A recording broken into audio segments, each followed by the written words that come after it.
So this photo was taken over 8 years ago. And at the time, I was making thousands of dollars a month, but I'd never made over $20,000 in a single month. And this was 2016. I'd met a bunch of really cool people that really kind of opened my eyes to the possibilities of making that kind of money and the things I was interested in. And if you've been following me for a while, Photography to Profits and the High Rollers Club, we have a big community of photographers. And there's a reason why a lot of photographers in those groups, or when you see our testimonials, like they have success that is just generally major outliers from the rest of the photography community. And I'm going to get into why they have success and why I had success this exact month, because it really comes down to the people I'm sitting with here. So I was listening to a podcast and I got the idea for this video because they were telling a story about this competition community. It's called Kaggle. And here they do a bunch of like machine learning. There's a bunch of research projects. There's competitions and stuff like that. And I guess there's some sort of leaderboard. And for this community, anytime there's a competition or some sort of like puzzle people need to figure out, it can get stagnant, right? So nobody makes progress in it and nobody like jumps up the leaderboard for a while. But the moment one team or one person just jumps ahead of everybody else, then there's just a phenomenon where like other people realize like, okay, there is a solution to this. This is not like a trick or, obviously somebody figured it out. And then they figure it out shortly afterwards. And it's funny because the real life example of that is Roger Bannister. For, over 10,000 years, there'd never been a recorded person to ever run, the mile in under 4 minutes. And when Roger Bannister did it, within a couple months, I believe 3 other runners did it as well. So, did it just so happen that all of them had been training at the exact same time and, they were all going to break it independently if they didn't know about each other? Probably not. It's probably that, when they saw Roger Bannister do it, they realized, hey, this is possible. This is my new goal. Where otherwise they might have thought it was impossible. And in that podcast, they actually shared a story of a Tony Robbins event. And in that event, like at the beginning, someone's like hyping everybody up and they play this game of Simon Says. And this is actually probably the coolest story out of all of these. And, let's just say you have 5,000 people in the crowd. Everyone's doing Simon Says. And the person says like, okay, everybody sit down, right? And of course, like half the crowd's eliminated because he didn't say Simon Says.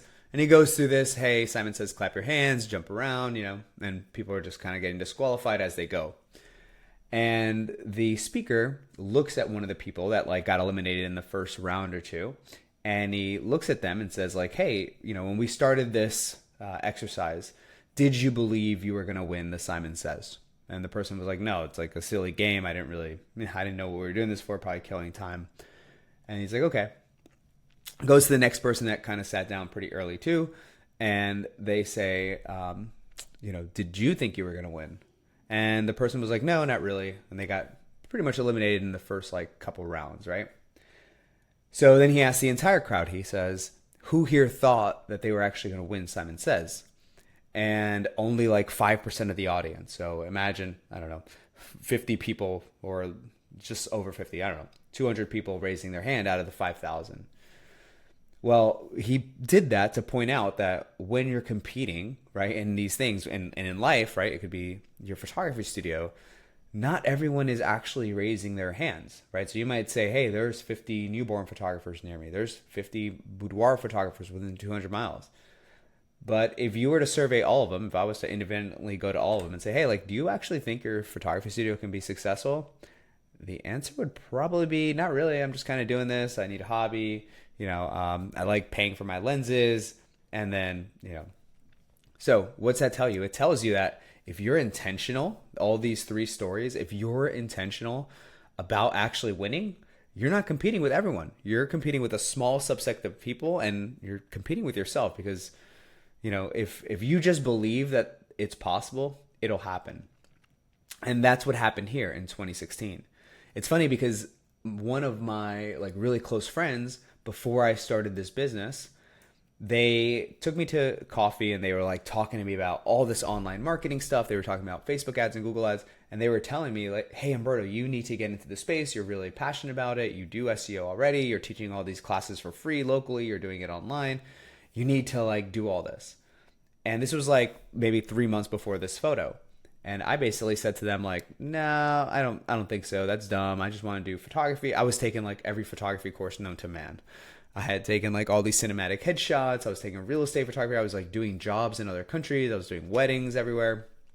I was like 100% certain I was going to be a photographer. If you would ask me in 2016 before this photo, I was certain I'd be a photographer for the rest of my life.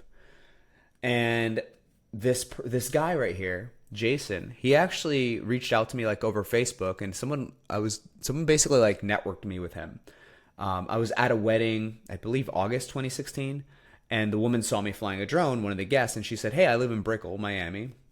It's a financial part. And she said, I'd like you to do a video for me. And I was like, okay. I didn't really ever do any commercial video. I'd always done like vlogs for myself, so I kind of knew what to do and I had some gear. So I agreed to a price with her that I thought she wouldn't pay. I took half the money and rented a bunch of equipment, and then I took half of the money and I paid somebody else that knew what they were doing. So I made zero money on this. I thought I did an amazing job. I got a stabilizer, I got those sliders, I had my drone flying, I had music, I edited this thing for like 10 hours. It was pretty good. She was crying when she got the video, and afterwards she was like, hey, like I want you to travel with me. I want you to do like all this video and photo stuff for me for my brand. And a couple weeks later, she said, hey, I know this guy Jason, he like needs some help here in Miami. He's flying in for this major conference. You should help him. He needs to hire a videographer. You obviously did good with my video. So I reached out to Jason. I said, hey, we agreed to like a pay rate of like, I don't know, $200-300 a day or something like that. Again, I was like learning, right? Like every day before I'd show up, I was just like a couple steps ahead. And I went to this like women's conference. So I think that's his wife right there. All these women are like women coaches. They're all like fitness coaches, business coaches and stuff like that. And going to this conference, I realized like, holy crap, like all these people are super successful doing this thing that my friend told me about in the coffee shop that I should be doing. This is like, holy crap, right? And even though somebody told me the exact thing, they told me all the websites to look at. They told me, who to model myself after, what funnels to look at. I still didn't believe them until I went to this conference and I was like surrounded by all these other coaches, right, and consultants. So how does that tie in to you for photography? Well, number one, if you don't do anything else, I suggest join our free photography Facebook group, because you'll go in there and you'll start seeing like testimonials where you'll see a studio and they'll be like, hey, I made my first $30,000 and I just started boudoir like 2 months ago. And I know it sounds crazy, but before you get so skeptical, just go look at their website and you're going to start seeing things like, holy smokes, like I can implement that today. Okay, now I'm getting the retargeting ads. I can implement that tomorrow. Okay, when I sign up for their form, they're doing this with email and they're calling me back really quickly. Like, I didn't even think to do those things. And even if you did like 10-20% of what like they're doing, you're going to jump leaps and bounds if you're not doing those things. And it's just really, really important to just be surrounded by people that not only, not just where you want to be, but also believe, right? Because if you're in Facebook groups, which, before I started this group, I was in groups where, a lot of people were just, everyone's like, hey, the market, everything's cheap. And, people just didn't believe you could make money, or they just had different, thought processes. And it's okay. Like, people will come around.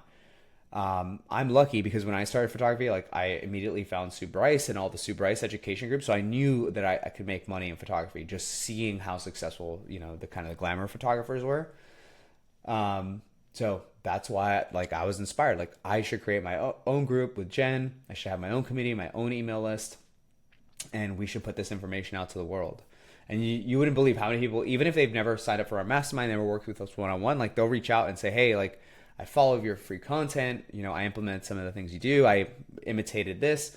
We just want to thank you. And it's really cool to hear. So yeah, who's your group going to be? 8 years from now, if you guys are making a presentation like this, I'd like you guys to, join our Facebook group, schedule a call with us, see if you want to work with us. We do have availability for 2025. to do one-on-one work, but if maybe you're not at that level yet, you can always join our group mastermind, and be surrounded like with individuals like this every day online. So hope this inspires you guys, and yeah, it's a little bit more about my story.